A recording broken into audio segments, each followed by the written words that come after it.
नक्सल तो ठीक नहीं है, इसे हम किसी भी परिस्थिति में उचित नहीं कह सकते।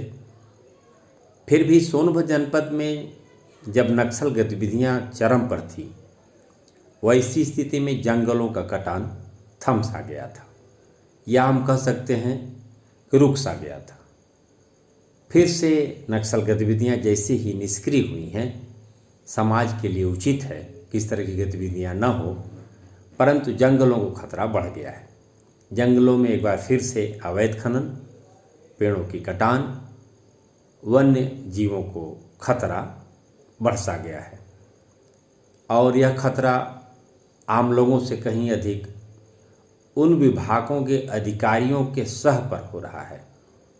जब कभी भ्रष्ट अधिकारी इन क्षेत्रों में तैनात होते हैं, चाहे वह वन महकमे में हो या पुलिस महकमे में हो, तब जंगलों में अवैध खनन बढ़ जाता है, पेड़ों की कटान भी बढ़ जाती है और जंगल क्षेत्रों में अवैध खनन भी शुरू हो जाता है।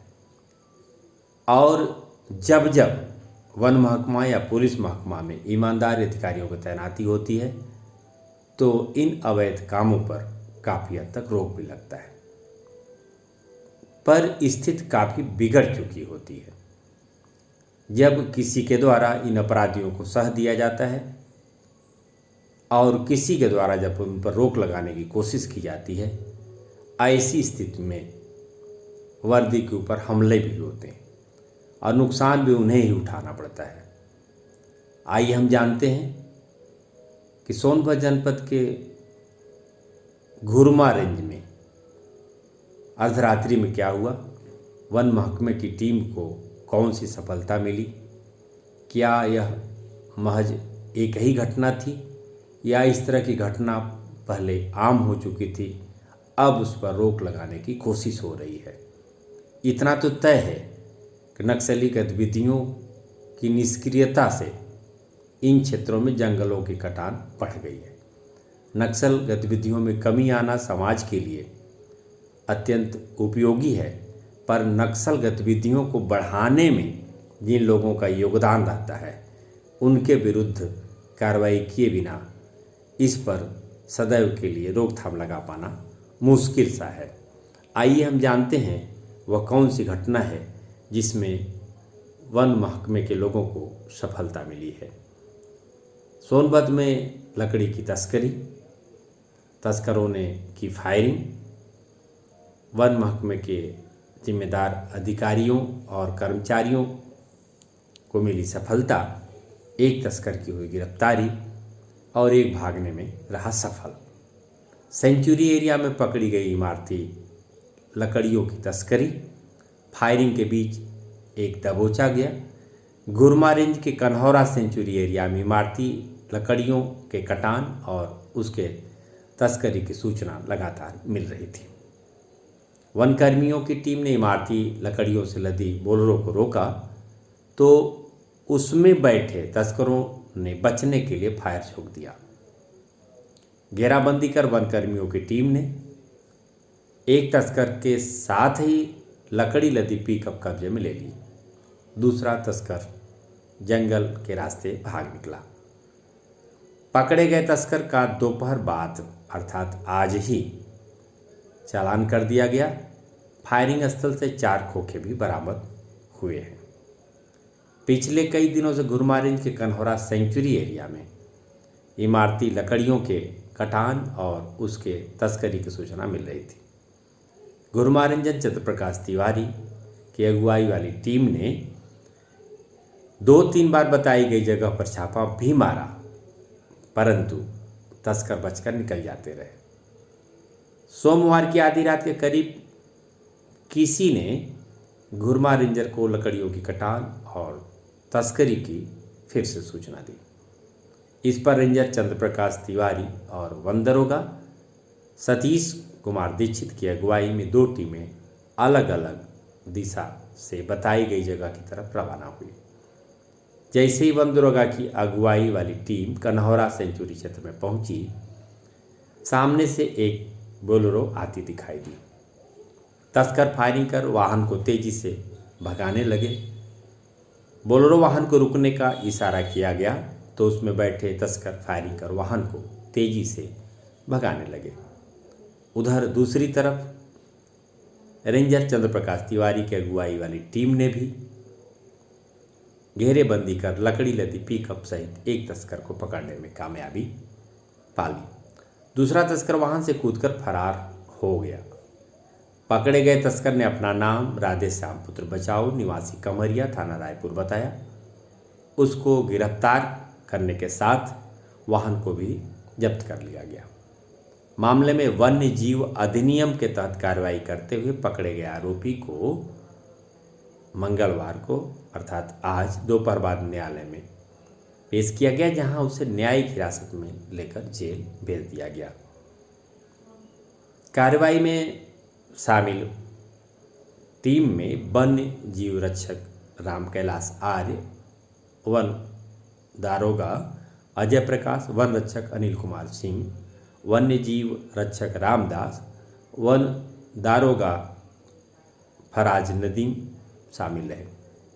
रेंजर चंद्रप्रकाश तिवारी ने कार्रवाई की पुष्टि करते हुए कहा कि लकड़ी काटने और उसके तस्करी करने वालों के खिलाफ भविष्य में भी लगातार कार्रवाई की जाती रहेगी। यह रही तस्करों के खिलाफ गुरुबा रेंज के अंतर्गत वन महकमे द्वारा की गई कार्रवाई। जरूरी भी है। वह भी दिन मुझे याद है जब सायंकाल के बाद पुलिस के लोग जंगलों में जाने से हिचकते थे। उसके पीछे वजह भी थी। नक्सली गतिविधियां अत्यंत चरम पर थी, अर्थात जंगल में रहने वाले लोग पूरी रात अपनी ही व्यवस्था से रहते थे।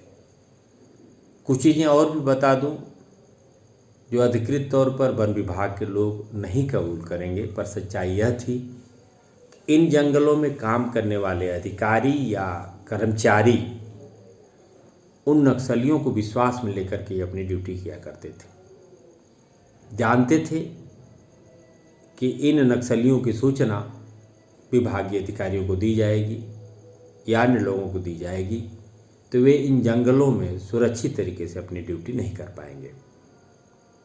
उनकी ड्यूटी थी वनों की सुरक्षा करना और सक्रिय नक्सल या नक्सल गतिविधियों की वजह से जंगलों की कटान पर काफ़ी हद तक रोक भी लगी थी।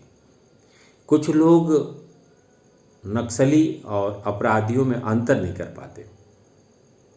उग्रवादी, नक्सली, आतंकवादी सब में अंतर है, सबकी मंशा अलग अलग है। नक्सली गतिविधियों के पीछे प्रायः हमने जो देखा समझा है, उन्हें पढ़ने की कोशिश की है, उसमें दोहन, शोषण, उत्पीड़न ही अधिक है। दूसरी बात, भ्रष्टाचार जब तक रहेगा, जैसे इंसान को जिंदा रहने के लिए ऑक्सीजन की जरूरत होती है, उसी तरह से नक्सली गतिविधियों को जीवित रहने के लिए या उनको चलने के लिए भ्रष्टाचार की जरूरत है। अर्थात सरकारी महकमे में जब तक भ्रष्टाचार रहेगा, तब तक नक्सली गतिविधियों पर 100% लगाम लगा पाना संभव नहीं दिखता। ये मेरा खुद का मानना है। भ्रष्टाचार से नक्सलियों का क्या सामंजस्य है? सड़कों का निर्माण हो, ग्रामीण क्षेत्रों में विकास कार्य हो। जब भ्रष्टाचार के भेंट चढ़ जाते हैं तो उस गति से डेवलपमेंट या विकास नहीं हो पाता। गाँवों को शहरों से जोड़ दिया जाए तो गाँव के लोग अपने खेतों में सब्जी इत्यादि उगा करके अपनी रोजी रोटी चला सकते हैं। दूध आदि भी बाजार पहुंचा करके उसे बेच करके अपनी रोटी दाल चला सकते हैं। इधर पिछले करीब 20 वर्षों में विशेषकर घुरमा रेंज, वाराणसी शक्तिनगर मार्ग से पूर्वी क्षेत्र बिहार प्रांत तक सोन नदी के किनारे किसानों ने अपना अथक प्रयास करके सब्जी की खेती शुरू की है। काफ़ी कुछ परिवर्तन भी हुआ है। सड़कें बहुत अच्छी तो नहीं बन पाई, फिर भी वाराणसी शक्तिनगर मार्ग सलखन के निकट पटवत से बिहार जाने वाले रास्ते की स्थिति 20 साल पहले एकदम सही नहीं थी। उसमें सुधार आया। यह अलग विषय है कि सड़क की गुणवत्ता अत्यंत घटिया थी, जिसकी वजह से वह क्षतिग्रस्त भी काफ़ी हद तक हो गई है। अब आना जाना सहज और सरल नहीं है। कुछ बातें और यहाँ पर हम चर्चा कर लेते हैं कि इन क्षेत्रों में पड़ने वाले विविध शक्तिपीठों को ही पर्यटन की दृष्टि से डेवलप कर दिया जाए, विकसित कर दिया जाए।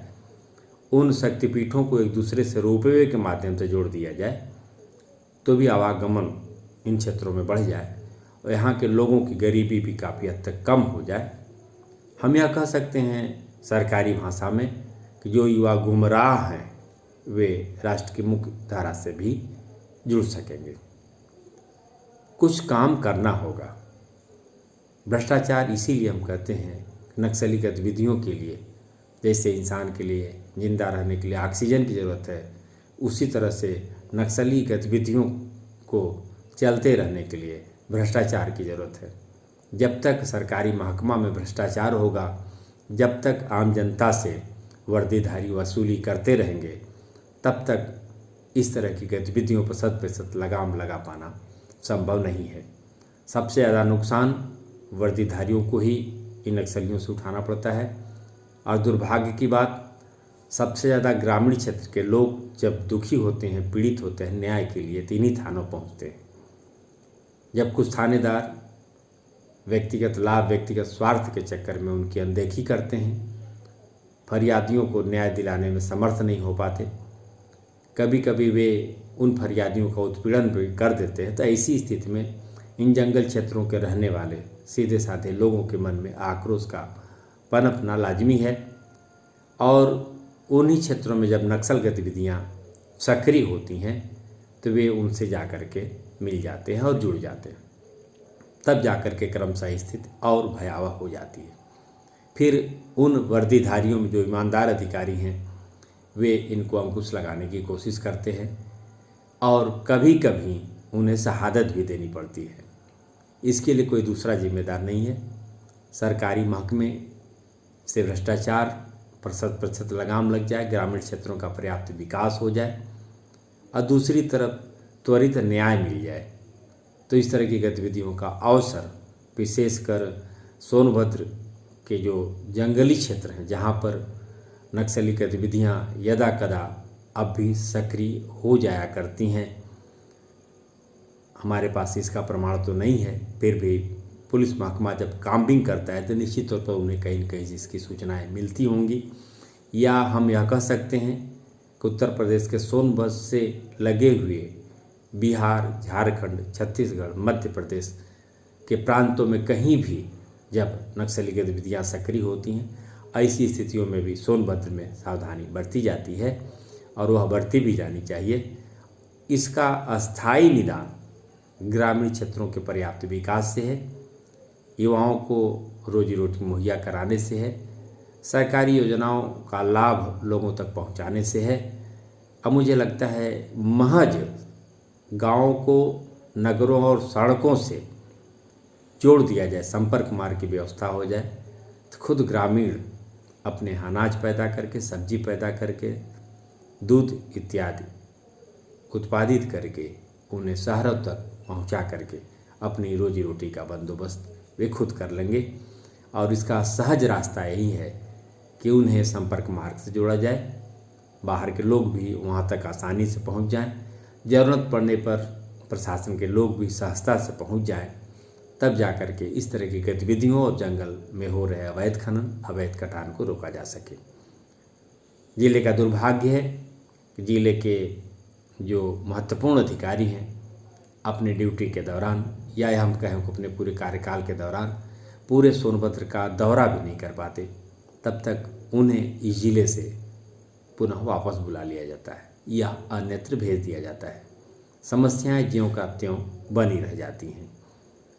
अधिकारियों का जिले में टिकना और जो सक्रिय अधिकारी हैं, जो वास्तव में स्थानीय जनता की पीड़ा को महसूस करते हैं, संवेदनशील अधिकारी हैं, ऐसे लोगों का सोनभद्र जनपद में रुकना अत्यंत लाजमी है, जरूरी भी है, ताकि ज़िले में हो रहे अवैध खनन, अवैध जंगल कटान या उत्पीड़न जैसी घटनाओं पर रोक लगाई जा सके।